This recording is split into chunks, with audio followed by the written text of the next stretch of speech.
முத்துவை கூட்டிக்கிட்டு மீனா கிளம்புறாங்க கிருஷுவை பார்க்கறதுக்கு. மீனா கூப்பிட்டோன்னு முத்து வந்துடுறாங்க. இறக்கமுள்ள மனுஷங்க 2 பேரும் பார்த்து பேசுகிறாங்க. நாங்கள் இருக்கிறோம்ப்பா, நீ எதுக்கும் கவலைப்படாத, உடம்பு பார்த்துக்கோ அப்படின்னு சொல்லிட்டு அன்பா விளையாட்டு பொருள்லாம் கொடுத்துட்டு நல்லா பேசுகிறாங்க. பேசுனதுக்கப்புறம் பார்த்தீங்கன்னா கிளம்ப போகிறாங்க. ஆனால் என் ரோஹினி வந்துட்டு, மீனா நீங்கள் வருவீங்கன்னு நான் நினைக்கவே இல்லை, என் பிள்ளைக்காக என் மேலே எந்த கோவம் இருந்தாலும் வந்து பார்த்துக்கிட்டீங்க, ரொம்ப தேங்க்ஸ் மீனா அப்படின்னு சொல்ல அவங்க அம்மாவும், சொல்லுமா நன்றி சொல்லுமா அப்படின்னு அவங்க அம்மா பார்த்து ரோஹினி சொல்ல அவங்க அம்மாவும் ரொம்ப நன்றி மீனா அப்படின்னு சொல்ல, விடுங்கம்மா நீங்கள் நன்றி சொல்லணும் அப்படிங்கிறக்காக வரல, பாப்பா அழுகுறான் முடியலை புலம்புறான்னு சொன்னீங்க, அதனால தான் நாங்கள் வந்தோம், நீங்கள் எதுக்கும் பயப்படாதீங்க, நீங்கள் ஏதாவது ஒன்றுனா எங்களை கூப்பிடுங்க அப்படின்னு 2 பேரும் கிளம்ப டக்குன்னு ரோஹினி என்ன பண்ணுது, அப்படியே ஒரு வீடியோ எடுத்து அப்படியே டக்குன்னு ஆன் பண்ணி வச்சுட்டு வந்து முத்துக்கிட்டையும் மீனாக்கிட்டையும் பேசுது. மீனா மீனா மீனா உங்களுக்கே புரியுதுல்ல, என் பிள்ளை அழுகுறான், அந்த வீட்டில் தான் இருக்க, அவனுக்கு பிடிச்சிருக்கு, நான் வாழணும் அப்படின்னு தான் நீங்கள் உங்களுக்கு உண்மை தெரிஞ்சாலும் மறைச்சி வச்சிங்க. ஆமாம் நீ வாழணும்னு தான் நினச்சேன், எல்லா உண்மையும் தெரிஞ்சும் நீங்கள் என்னை ஏற்றுக்கிட்டீங்க தானே. ஐயோ நான் என்னங்க பண்ண முடியும், அத்தை மாட்டேங்கிறாங்களே, அத்தைக்காக மனோஜும் மாட்டேங்கிறாரே அப்படின்னு மீனா சொல்கிறாங்க. அதே மாதிரி முத்துவும், ஆமாம் பார்லரம்மா நீ என்ன நினச்சிட்டு இருக்க, மனோஜ் பைய எங்கள் அம்மா கிழிச்ச கோட்டை தாண்ட மாட்டான், நாங்களாம் சொல்லி எதுவும் நடக்காதே, இருந்தாலும் எனக்காக பேசுங்களேன் ப்ளீஸ், நானும் மனோஜும் நல்லா வாழணும், மனோஜுக்கு என்ன தானே பிடிச்சிருக்கு, உங்களுக்கு தானே தெரியும்ல அப்படிங்கிறாங்க.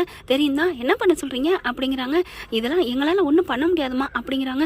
மீனா மீனா நீங்கள் ஏதாவது சொல்லுங்களேன், மனோஜுக்கு எல்லாம் தெரியும், எங்கூட வாழத்தான் ஆசைப்படுறான்னு சொல்லுங்களேன், நாங்கள் சொல்லி என்னங்க புண்ணியம், அவங்க அம்மா பேச்ச மீற மாட்டேங்கிறார் அப்படின்ட்டு போயிடுறாங்க. அப்படியே போனதுக்கப்புறம் அப்படியே எடுத்து பார்க்குறாங்க, அவங்க அம்மாட்டையும் காமிக்கிறாங்க. பாத்தியாம்மா அப்படின்ட்டு, ஏண்டி இதெல்லாம் தெரியாமல் திருட்டுத்தனமாக எடுக்கிற, அம்மா விடுமா இதெல்லாம் என்ன இருக்குது பாரு, நாளைக்கு கோர்ட்டில் இதை வச்சு காமிச்சு வீட்டில் இருக்கவங்க எல்லாருக்கும் தெரியும் அவங்க அம்மாவுக்காக தான் அவர் மறுக்கிறாருன்னு, இந்த பாயிண்டை பிடிச்சி நான் அந்த வீட்டுக்குள்ளே போகிறேம்மா, யார் கல்யாணியா கொக்கா அப்படிங்கிறாங்க. அவங்க பார்க்குறாங்க அவங்க அம்மா, எனக்கு என்னமோ அது பிடிச்சிக்கலடி, அவங்ககிட்ட நீ உண்மையாக மனசார கெஞ்சி கேட்கலாண்டி, அம்மா இதை விட எப்படிம்மா கேட்கணும், காலில் விழுந்தா கேட்கணும், நீ வேலையை பாருமா அப்படின்ட்டு போகுது அந்த ரோஹிணி. வெளியில் போன முத்துவும் மீனாவும் திரும்பி வராங்க. என்னாச்சு அப்படிங்கிற, இல்லை என்னோட ஹேண்ட்பேக் வச்சுட்டு போயிட்டேன் அப்படின்ட்டு ஹேண்ட்பேக் எடுக்க போகிறாங்க மீனா.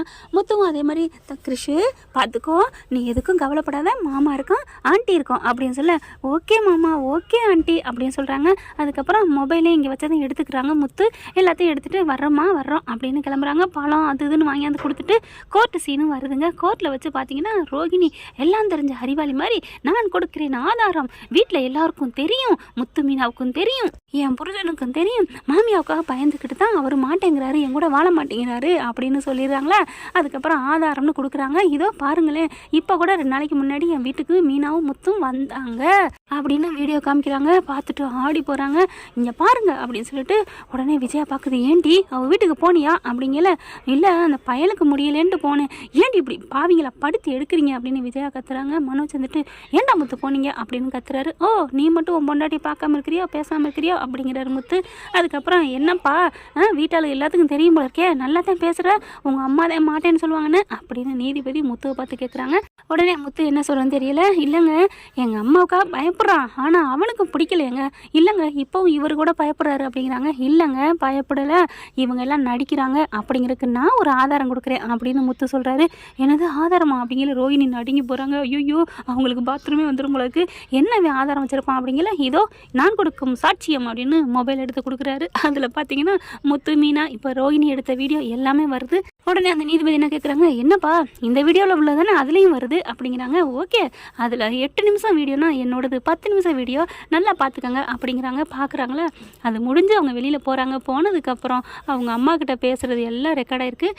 என்ன நினச்சிட்டு இருக்காங்க இவங்க, நினச்சா நான் அந்த வீட்டை விட்டு போயிடுவேன்னா என்ன, நான் அந்த வீட்டுக்கு எல்லாமே தெரியும்னு போய் சொல்லி அடித்து சொல்கிறேன், எல்லாரும் என்னத்தான் நம்புவாங்க, இந்த நாடே பெண்களுக்கு தான் சப்போர்ட்டிங்காக இருக்குதுமா, நீ ஏமா கவலைப்படுற, இப்போ கூட பார்த்தியா என் புருஷனுக்கு எதுவுமே தெரியாது, தெரிஞ்சிருந்தா என்னை ஏற்றுக்கிட்டு இருப்பான், ஐயோ அப்படின்ட்டு போயிருப்பான், முதல்ல நான் பணக்காரி அழகாக இருக்கேன் கல்யாணம் ஆகாதவ அப்படிங்கிற ஒரு காரணத்துக்காக மட்டும்தான் என் புருஷன் என்னை ஏற்றுக்கிட்டாருமா, ஆனால் நான் அடித்து பேசிடுவேன், அவ ஒரு கேனை அதெல்லாம் மறந்துடுவான், ஐயோ ஆமாம் ரோஹிணி நீ எல்லாத்தையும் சொல்லிட்ட ரோஹிணி அப்படின்னு எல்லாத்தையுமே சொல்லிடுவான், நீ கவலைப்படாதம்மா, இல்லடி இந்த முத்து மீனா நல்லவங்கடி, அம்மா இதுங்கெல்லாம் நல்லவங்க நினைக்காதம்மா அப்படிங்கிறாங்க.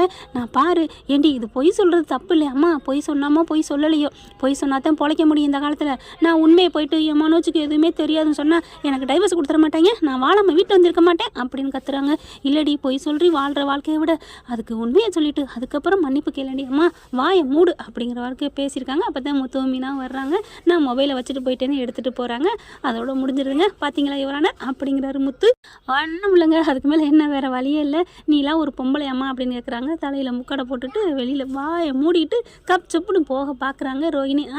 இந்த மாதிரி 420 வேலை பார்த்துருக்கு, உனக்கு கடுமையான தண்டனை கொடுக்கணும். என்ன பார்லரம்மா தலையில் துணியை போட்டு வெளியில் ஓட பார்க்குறீங்களா? என்னவே நீ பார்க்குற போட்டு பார்க்குறீங்க, நீ கேடினா நான் கில்லாடி, எனக்கே அல்வா கொடுக்க பார்க்குறியா? நீ வீடியோ எடுத்தினா நான் எடுக்காமல் விட்டுருவேனா? அப்போவே உன்னை அழப்பி கேட்டிருப்பேன், ஆனால் உனக்கு முன்னாடி நான் வச்சோம்ல, எப்படி அட பாவி அப்படின்னு வந்து போய் நிற்கிறாங்க ரோஹிணி. என்ன ஃப்ரெண்ட் இப்படி போனால் எப்படி இருக்குன்னு கமெண்ட்ஸில் சொல்லுங்கள் ஃப்ரெண்ட்ஸ். இந்த வீடியோ உங்களுக்கு பிடிச்சிருந்தா தயவு செய்து லைக் பண்ணுங்க. இன்னும் அப்டேட்ஸ்க்காக சேனலை சப்ஸ்கிரைப் பண்ண மறக்காதீங்க. நம்ம கிட்ட இருக்க எல்லா சேனல்ஸோட லேட்டஸ்ட் வீடியோ அப்டேட்ஸ்க்காக மேல ரைட் சைடுல காட்டுற லிங்கை கிளிக் பண்ணி வாட்ஸ்அப் குரூப்ல ஜாயின் பண்ணுங்க. உங்களிடம் விடைபெறுவது நான் உங்கள் மெஹர்.